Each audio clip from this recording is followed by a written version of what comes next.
Dans une belle forêt luxuriante, vivait un renard rusé du nom de Félix et une gazelle gracieuse appelée Lila. Félix, avec son pelage roux et sa queue touffue, était curieux et toujours en quête d'aventure.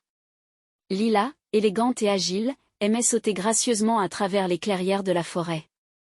Un jour, Félix, explorant les recoins de la forêt, entendit un doux bruit de clochette au loin.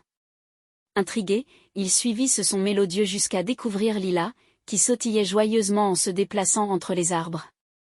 Le renard s'arrêta, émerveillé par la grâce de la gazelle. Lila, surprise de voir un renard approcher sans hostilité, s'arrêta également. Elle fixa Félix avec prudence mais sans peur. Félix, voulant briser la glace, s'approcha doucement en lui adressant un sourire amical. Il lui parla avec gentillesse, lui assurant qu'il ne lui voulait aucun mal. Après un moment de méfiance initiale, Lila sentit que Félix était différent des autres prédateurs de la forêt. Ils commencèrent à discuter, échangeant des histoires sur leurs aventures et leurs découvertes. Félix était fasciné par les bonds gracieux de Lila et sa capacité à se déplacer avec une telle élégance à travers les bois.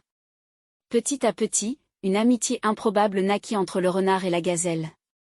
Félix montrait à Lila des cachettes secrètes dans la forêt, tandis que Lila lui enseignait comment se déplacer avec grâce entre les arbres et les buissons.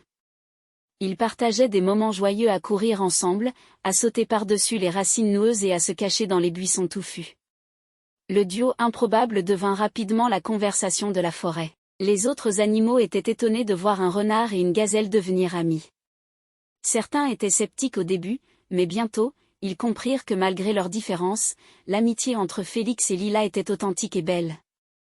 Ensemble, ils surmontèrent les obstacles que certains autres animaux tentèrent de mettre sur leur chemin.